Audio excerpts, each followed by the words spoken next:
ilikuwa Jumapili, manake alikuwa anaweka ndege window pane, hizo windows, hizo vioo kwa ndege.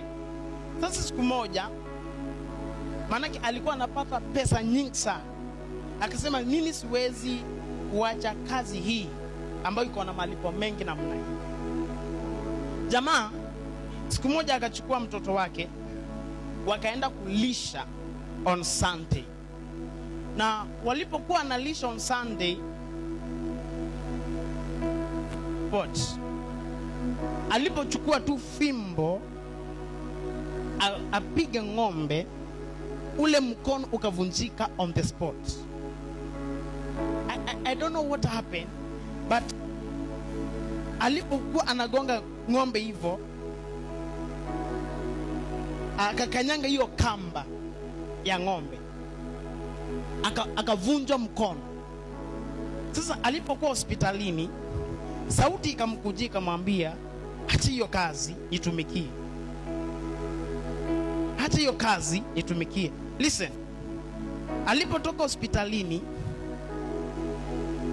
alipopona, akakataa kutii sauti ya Mungu. Alipopona kabisa, after 3 months, manake alikuwa anaendesha gari. One day on the road, akapatwa ni accident, akapigwa na gari, akagongana na gari. Na alipogongana na ile gari, ile mkono ilikuwa imevunjika, ikavunjika mara ya pili, yani ikavunjika times 2, na mguu ikavunjika. Sasa alipokuwa hospitalini tena, akasikia ile sauti ikimwambia, next you not live. Jamaa akawekwa chuma, na from that time akakubali Mungu.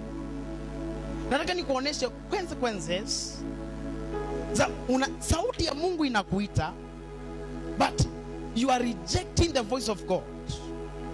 Huyo jamaa aliserve Mungu akiwa na ulemavu fulani, kwa sababu alikataa kusikia sauti ya Mungu previous. The consequences against the voice of God.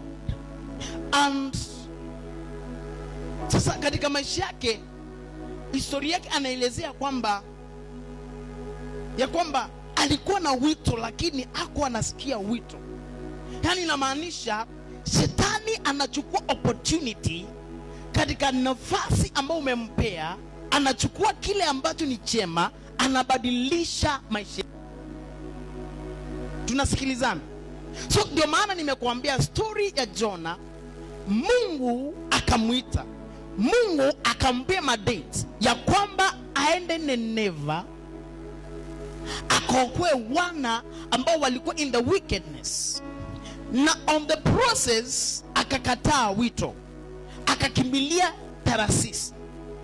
Na Biblia inasema on the process, alipokuwa anakimbia, alipokuwa anaepa sauti ya Mungu, Biblia inasema ya kwamba alipofika pale akaona merikebu, akapanda merikebu, na alipokuwa amepanda merikebu akalipa mpaka fare.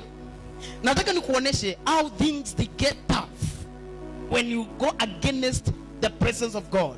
Na unajua, unapokataa sauti ya Mungu, unaweza fanya hata watu wa familia wa kwenu waingie katika shida fulani, waingie katika mateso ambao si yao, waingie katika matatizo ambayo hawakustahili kuingia. Unaona, Jona alipopanda ile merikebu, Biblia inasema ya kwamba mawimbi ikaanza kuinuka, mawimbi ikaanza kuyumba ile merikebu. So inamaanisha wale watu ambao walikuwa pamoja na Jona wakaanza kunungunika, wakaanza kuulizana maswali, wakaanza kupatwa na uoga. So inamaanisha huyu Jona amecause taabu kwa watu ambao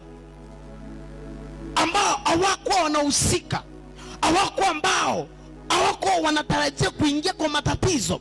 So inamaanisha Jona akafanya watu wengine waingie kwa matatizo, waingie kwa mashida, waingie katika hali ya ukiwa. Na nataka nikuambia kwamba hata siku ya leo